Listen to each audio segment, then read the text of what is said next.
Meus irmãos, boa noite.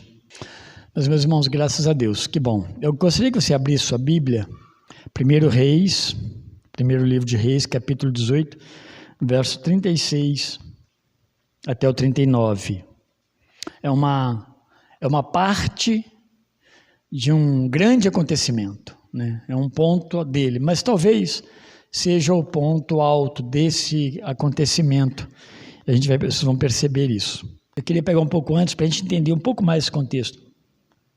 Vamos a partir do verso 30, meus irmãos, por favor, volte só um pouquinho, porque isso é importante para a gente pegar. Vamos lá. A partir do verso 30 diz assim: Então Elias disse a todo o povo, estavam lá no Monte Carmelo, chegai-vos a mim, e todo o povo se chegou a ele, e reparou o altar do Senhor que estava quebrado. E Elias tomou 12 pedras, conforme o número das tribos dos filhos de Jacó, ao qual veio a palavra do Senhor, dizendo: Israel será o teu nome. E com aquelas pedras edificou o altar em nome do Senhor. Depois fez um rego em redor do altar, segundo a largura de 2 medidas de semente.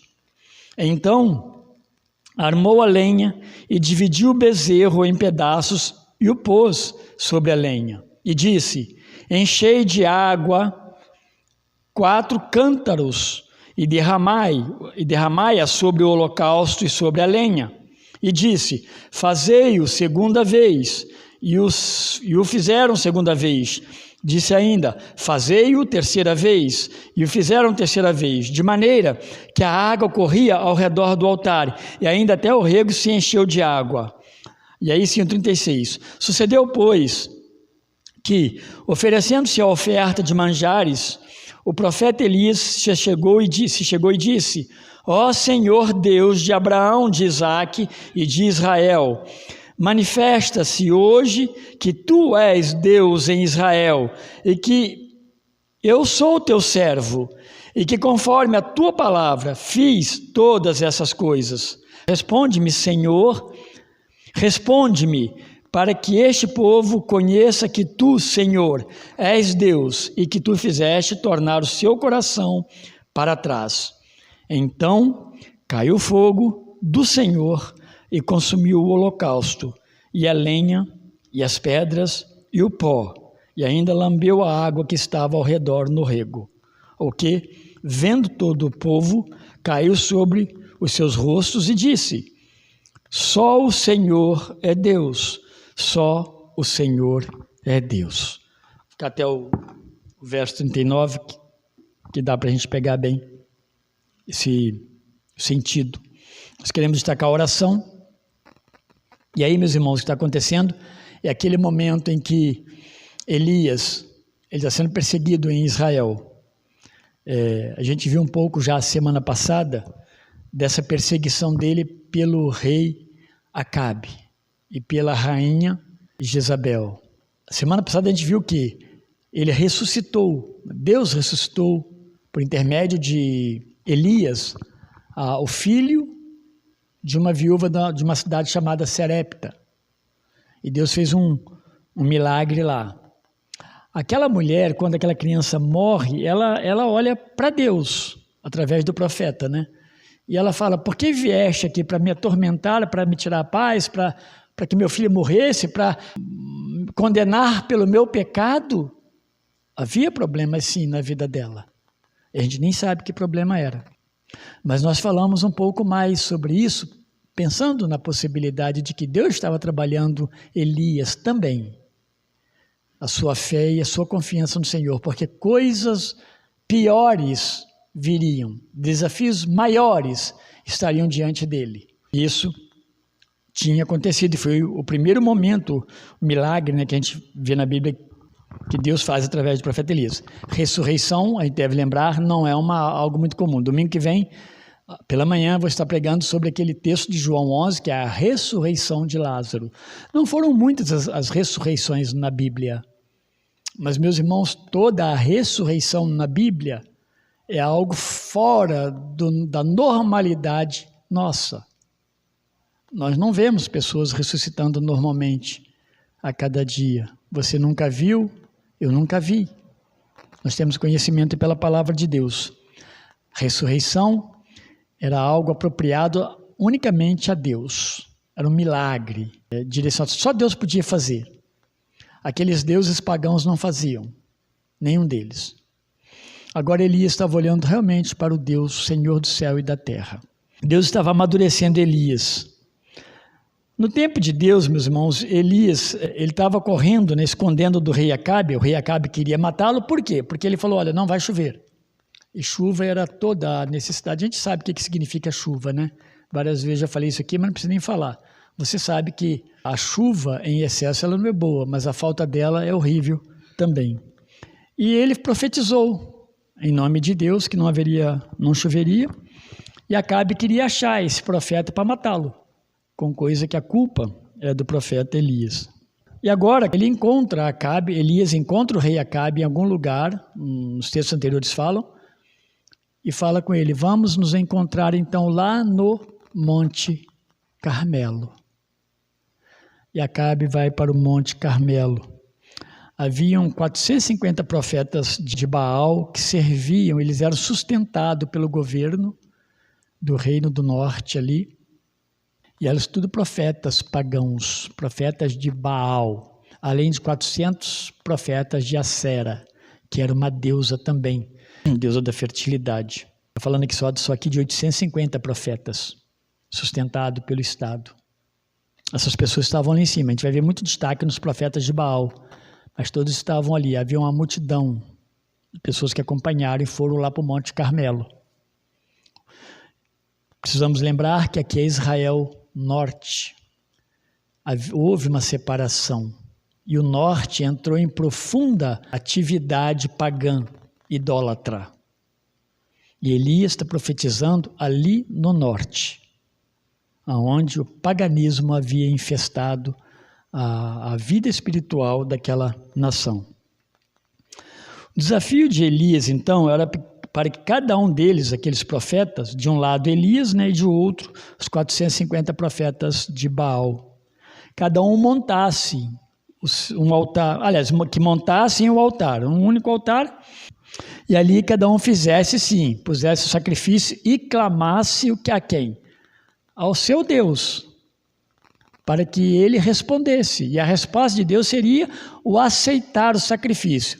Aqui a gente precisa entender assim, o que Elias está fazendo de sacrifício, um altar com fogo, e ele vai botar o novilho ali, nós lemos, né, sobre o altar, isso era normal, os sacrifícios eram feitos para Deus. Deus aceitava o sacrifício de novilho pelo pecado, por gratidão, era uma oferta substitutiva. Quando vocês lembrarem de um novilho, de um cordeiro sendo ofertado, você lembre de Jesus que foi ofertado uma única vez definitivamente por nós. Então, o que Elias está falando de altar, de sacrifício, era coisa que era comum em Israel, era feito a Deus e Deus aceitava o sacrifício. Claro, eles colocavam e eles queimavam lá no altar, os sacerdotes, tá? Queimavam no altar.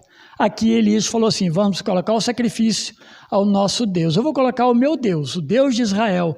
Ele fala aqui, o Deus de Abraão, de Isaac e de Israel, que é Jacó. Fala assim, eu vou clamar, né? Ele ora, e é interessante que ele toma todos os caminhos de uma oferta de um servo. Ele não faz coisa da mente dele. A ordem que Elias segue aqui, meus irmãos, isso é muito importante quando nós estamos falando de serviço a Deus, de adoração a Deus, de oração a Deus. Ele não foi, de repente, ele estava fazendo tudo do jeito dele, ele falou assim, não, agora não dá mais não, Deus, resolve esse negócio para mim aqui, para eu continuar? Não.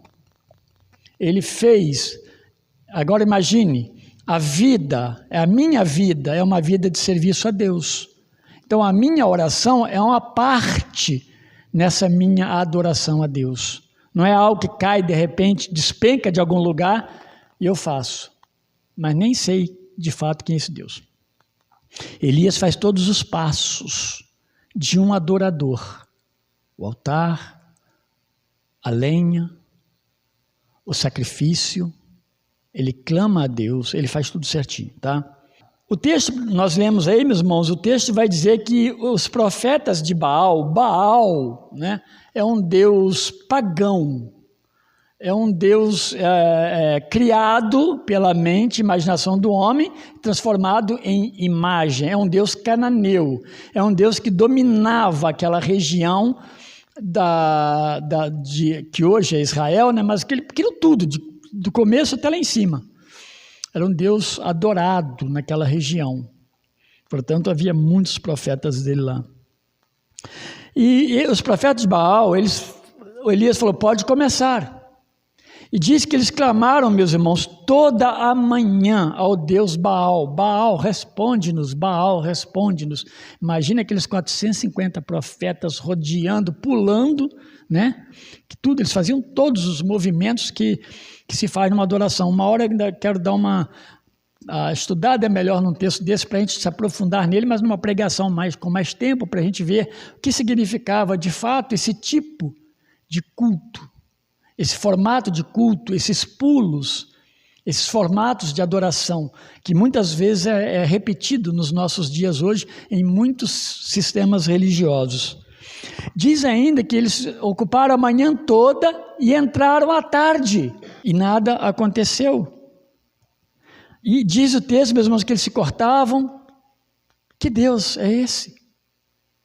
Que eles pulavam, gritavam e nada acontecia. E Elias vai ironizar, vai olhar para eles ironicamente e vai dizer que talvez o Deus deles estivesse muito ocupado. Porque aí a gente vai olhar para o Deus do céu e Deus da terra. A Bíblia diz que ele não dorme. Ele está sempre nos ouvindo, atento, ele conhece tudo, sabe de todas as coisas. Mas ele fala, seu Deus, será que ele está muito ocupado? Será que ele está dormindo? Será que ele caiu num sono? Será que ele está meditando? Será que o Deus de vocês está viajando? Cadê o Deus de vocês? Né? E aí, meus irmãos, nada acontece. E derrubam o mesmo altar, né, ali que seria para ambos sacrifício, porque era por Deus que respondesse. Cai tudo, desmonta. O texto diz que Elias, ele remonta o altar ao Senhor, o Deus de Israel. Daí fala, né, que ele sacrifica o novilho agora ele remonta, sacrifica o novilho, corta o animal em pedaços, né, põe sobre a lenha ali no lugar, né, apropriado. Ele ergue um altar com pedras. É interessante isso aí, que esse altar com pedras não tem a ver com aquilo ali do lugar do sacrifício, mas ele faz a parte, um marco a Deus. E é interessante isso, por quê? Porque o judeu fazia muito isso, um marco, alguma coisa acontecia, eles faziam um altar não para eles adorarem ali, mas para eles lembrarem de alguma coisa. Pode ser que Elias, quando ele faz esse altar, diz que um altar de pedras em honra a Deus, pode ser que Elias tivesse em mente, olha Deus, Senhor, tu vais me responder, eu sei que o Senhor já vai me responder, e aqui está um altar em honra ao que o Senhor há de fazer ainda, né? Há de fazer. Não está isso aqui, tá, meus irmãos, no texto. Há de fazer aqui neste lugar ainda.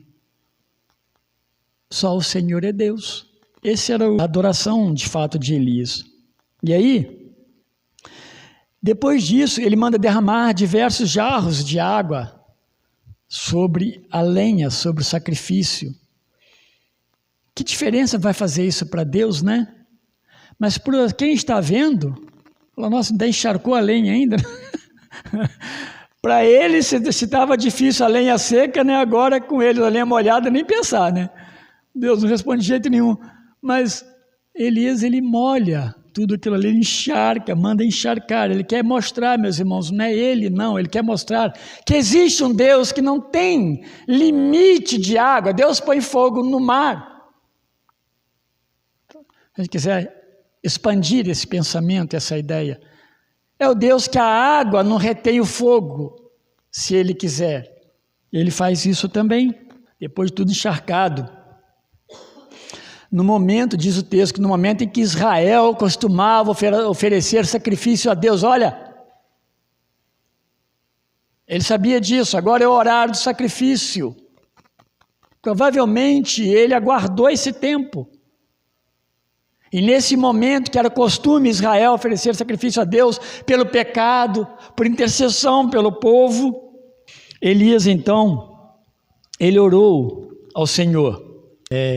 Pensar nessa oração dele. E ele ora falando primeiramente que Deus é o Senhor de todo o Israel. Deus é Senhor. Lembrem-se dessa declaração de fé do povo judeu que está lá em Deuteronômio capítulo 6. Ouve, é o Shema, né? É chamado de Shema. Ouve, ó Israel, o Senhor nosso Deus é o único Senhor. Depois vai continuar, né? Como fala lá em Êxodo 20, os mandamentos. Não haverá outro Deus, não adorarás outros deuses. É isso que ele está falando. Elias está fazendo aqui, na sua oração. Primeiramente, Senhor, o Senhor que eu estou clamando, eu sei quem é. É o Senhor, é o único Senhor, não há outro Senhor. E eu sei que o Senhor é Deus, o Deus Todo-Poderoso. Ele diz que é em todas as gerações que Deus é o Senhor. Não é só daquele momento. Mas lá dos antepassados, Deus é o Senhor Criador. Israel aprendeu isso. Deus criou tudo. E Deus um dia consumará tudo. Porque Deus é o Senhor do céu e da terra. Mas ele usa mais, ele fala alguma coisa a mais que precisamos muito aprender nós, né? Pastores, líderes do século 20, 21, coaches, né? Ele vai falar, eu sou teu servo. Eu sou teu servo. E por isso, por ser teu servo, né, precisava fazer as coisas conforme o Senhor manda que seja feito. Aqui vale uma observação. Muitas coisas no meio do caminho nós fazemos do nosso jeito. Igrejas fazem assim. Crentes fazem assim. No meio do caminho muda o jogo. Talvez não precise mais de Deus. Talvez tenha alguma coisa mais legal do que Deus tem. E nós mudamos. Elias está falando que eu sou teu servo. Eu não sou... Ele nem se apresenta como um profeta do Estado, que ele não é. Ele não é remunerado. Deus estava dando comida para ele através da boca de um corvo. Deus estava dando ele água de um rio pequenininho. A gente estuda em geografia bíblica que uma época do ano de mais chuva, ele existe. Acabou a chuva, ele some aquele rio. E ali diz que aquele rio secou também. Elias sabia que isso não era importante, né? Como o que ele tinha, mas quem era Deus para ele. As nossas orações precisam apontar para esses pontos essenciais. Quem somos nós? Eu chego grande diante de Deus ou eu chego realmente como um servo diante do Senhor? Às vezes a gente chega muito grande diante de Deus. Né? E Elias falando aqui, é o teu servo. Eu sou somente teu servo. E ele vai dizer mais que o nome de Deus, se você pular o verso 38 e o verso 39, ele vai falar que o nome de Deus, no verso 37 e 38, pulando, né, deveria ser glorificado. Porque a ideia ali é que o Deus fosse reconhecido como o único Deus verdadeiro. Então isso tudo ali não era para ninguém olhar para Elias. Porque quando, meus irmãos, as pessoas começam a olhar para você, existe perigo nesse aspecto, de que as coisas procedem de você. Você é o homem de oração, você é o pregador do momento, você é o grande. E aí, meus irmãos, é o princípio de uma decadência, quando nós não percebemos essas coisas. Ele está falando aqui, se tem alguém que tem que ser glorificado aqui é o Senhor, meu Deus. E ele vai fazer mais adiante, que nós não lemos, meus irmãos, coisas que só um servo de Deus faria. Aí no 37, Elias, ele clama a Deus para que Deus o atendesse. Ele repete, responde-me, Senhor. Responde, Senhor. Ele está orando a Deus. Isso numa oração que aparentemente, meus irmãos, de fato, foi de segundos. Não foi uma oração de uma manhã e de meia tarde, não. Uma oração de alguns segundos. Mas ele, quando ele fala, responde, Senhor, ele está dizendo o seguinte, para que o coração do povo se volte para o Senhor. Que povo? Esse povo idólatra de Israel do norte. Começou lá em Jeroboão, quando dividiu o reino do norte, reino do sul e reino do norte. Ele já começou, ele já instalou, ele não quis ir adorar, separou, né? A adoração é em Jerusalém. Deus se fazia presente ali no templo em Jerusalém, mas Jeroboão não, eu vou criar aqui no meu lugar um altar, mas Deus não vai estar aqui, o Deus do céu e da terra, vou botar um Deus aqui de Canaã. Então começa a adorar Baal, mas ele fala que a oração era para que o povo se voltasse para Deus. O povo precisava olhar que o Senhor é o único Senhor, o Deus de Israel, de todo Israel, não um Deus dividido, um Deus apenas do sul, o Deus de Israel e o Deus do mundo todo, né? E aí no 38 não demora muito, meus irmãos, para Deus responder. E aqui vem o grande contraste, né? De todo aquele tempo que os profetas de Baal ficaram e o tempo que Elias ficou.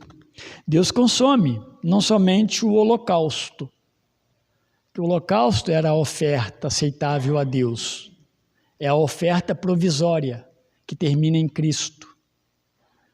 E Deus aceita, consome tudo. É como se ele consumisse o altar. O que significa isso? É uma ação positiva de Deus, é uma resposta positiva de Deus à oração de Elias. Sim, de fato, eu sou Deus do céu e Deus da terra. Consome tudo aquilo ali. E a água se seca ao redor, na lenha, claro, e ao redor também do altar que estava numa valeta que contornava o local do sacrifício. A gente sabe que a Bíblia já afirma para nós que não há nada impossível para Deus. Os tempos não mudaram, tá, meus irmãos? Os tempos não mudaram. Deus é o mesmo. Aliás, por mais que o tempo possa até mudar, mas para Deus não mudou nada. Deus é o mesmo. Senhor poderoso, Senhor do céu e da terra. Não há nada impossível para Deus, segundo a vontade dele. E Deus então responde para Elias, diante de todo aquele povo ali presente, aqueles profetas de Baal. Somente Deus então pode fazer isso. É interessante que você pode perceber que Elias não gritou como eles gritaram, Elias não se cortou como eles se cortaram. Deus não é um Deus que aceita o nosso apelo. Não adianta nós sermos apelativos diante de Deus. O nosso apelo, o nosso choro sem sentido não movimenta nada em Deus, não muda Deus. O que muda, meus irmãos, o que move o coração de Deus, se a gente pode usar essa expressão, é a nossa obediência a Deus. Lembra que ele começou falando? Eu sou o teu servo. Lembra como ele começou a adoração? Fazendo como Deus pedia que fizesse. Aí tem sentido. Daí faz sentido para mim e para você. O que acontece no final? No último verso, o povo clamou, o Senhor é Deus, o Senhor é Deus. Em muitos casos, isso aí foi muito momentâneo, como muitas aparentes conversões, mas em muitos casos, de fato, houve grande mudança na vida do povo. Deus, meus irmãos, ele não é um Deus, concluindo, não é um Deus que ele atende às nossas mazelas, coisas sem sentido, desejos sem significado, vontade própria, coisas egoístas, né? A gente sabe quando nós muitas vezes estamos sendo assim. Não, Deus não vai atender pelo simples fato do caráter de Deus, de quem Ele é. Ele nunca vai atender. Ele sabe das coisas, Ele sabe das necessidades, Ele sabe quem é o coração obediente a Ele. Isso Deus sabe, é claro. Essa oração vai nos ensinar, esse momento todo vai nos ensinar que Elias, em momento nenhum, ele buscou a glória para ele mesmo. Aliás, ele não pediu nada para ele ali. Ele pediu que a glória de Deus, o povo precisa se converter ao Senhor. Ele só precisava que Deus agisse, porque ele não poderia fazer o que era para Deus fazer. Mas ele não faz nada para si mesmo. Ele vai afirmar que é servo de Deus e que a idolatria, meus irmãos, é uma afronta ao Deus verdadeiro. Lembrem-se que grande problema em Israel era a idolatria. Deus vai usar muito essa expressão, vocês foram após outro marido, né? Olhando para Israel. O esposo de Israel é Deus. E eles adulteraram. A história de Oséias ilustra muito bem a reação do povo diante de Deus. Nós temos que olhar isso para a nossa vida, como servos de Jesus Cristo. Esses milagres, então, visavam autenticar o ministério profético de Elias, vai autenticar o ministério, ali está um profeta de Deus. Isso acontece mais adiante com Micaías. Diante de uma guerra, esse rei ele pergunta-se para o outro rei. Tá, os dois reis, o do sul e do norte junto, numa guerra. E o do sul pergunta para o do norte. Não há nenhum profeta de Deus, olha que situação, hein? Não há nenhum profeta de Deus para que a gente possa consultar para entrar nessa guerra ou não? Sabe que o rei do norte falou? Sim, né? Mas ele nunca fala coisa que é boa, né? Aquele negocinho que quero ouvir coisa boa, né? Eu quero ouvir aquilo que afaga. Eu sempre digo que Deus, a palavra de Deus, ela é confrontadora, ela precisa me julgar na lona. Vamos ter que parar com esse negócio de achar que tem que haver triunfalismo na vida do crente. Nós temos que ser julgados no chão, para que a gente possa, de fato, olhar para cima e ver Deus. Senão, nós vamos querer ver Deus olhando para baixo. Então, a palavra de Deus sempre ela é confrontadora para as nossas vidas. E aí, a gente precisa, né, olhar para Deus como esse Deus que é o Senhor que está no céu e na terra, Ele é grande e nós somos pequenos. Aquele rei, ao falar isso, ele falou assim, tem um aí, mas esse aí é o Micaías, ele não fala nada que é legal. Micaías chega e fala assim, resumindo, fala assim, olha, não vão à guerra, porque Deus não dará a vitória. O que o rei fala? Não falei? Ele só fala coisa que nós não queremos ouvir, porque nós queremos ir para a guerra. E o resultado que foram para a guerra foram tremendamente derrotados e mortos. Deus fala através de seus servos. Deus vai afirmar então no milagre lá que Elias é seu servo e que aqueles profetas lá não tinham parte com ele. Para finalizar, meus irmãos, uma questão que muitas pessoas levantam é por que esses milagres não acontecem mais. Porque a gente ouve muito pessoas querendo ressuscitar milagres, né? Quer que os milagres aconteçam. Os milagres acontecem, mas Deus faz sempre milagre com propósito. Não tem milagre sem propósito. É um milagre porque eu quero ou porque Deus quer? A questão, meus irmãos, que Deus estava se revelando ao seu povo gradativamente, inclusive após a chegada de Cristo. Chega um ponto que a revelação de Deus, ela se completa. E isso que eu estou falando, é isso aqui mesmo. Deus está revelado. Ele se revela em Cristo. Vamos lá. Ele se revela na natureza, né? A Bíblia diz. Quando você olhar para as coisas criadas, você precisa olhar e pensar que existe um único Deus, Criador. Mas Deus, através das Escrituras também. Aqui nós sabemos quem é Deus. E Ele se revelou plenamente em Cristo, Jesus como homem que veio a este mundo.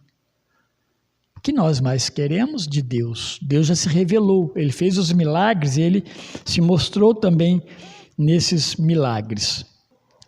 O maior milagre, pode alguém achar que, não, eu quero outro, pode procurar outro. O maior milagre é a sua salvação.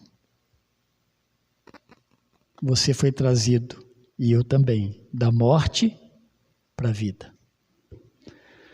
Você recebeu vida novamente. Mas Deus faz milagres, sim, e nós presenciamos, né? Vez por outra, Deus está fazendo algo fora da normalidade humana, mas Ele faz quando Ele quer fazer, para a glória dEle. Nós já temos suficiente para crer em Deus sem precisar de milagre. Se alguém quiser milagre, vai esperando, né? vai esperando. Senta e espera. Eu creio que não é esse mais o nosso caso. Deus se revelou plenamente para nós e graças a Deus por isso. Eu creio então, meus irmãos, que talvez as nossas orações devam ser orações por um milagre de arrependimento. Até nosso mesmo, como cristãos, diante de Deus.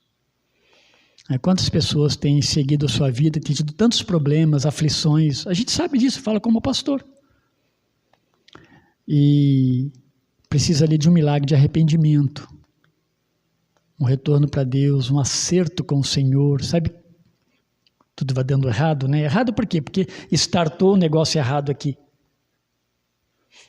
E não enxergou ainda que precisa, em algum momento, corrigir isso diante de Deus. Então vai fazendo sucessivos erros na sua vida. Ore a Deus por arrependimento e acerto diante do Senhor. Amém, meus irmãos. Deus nos abençoe.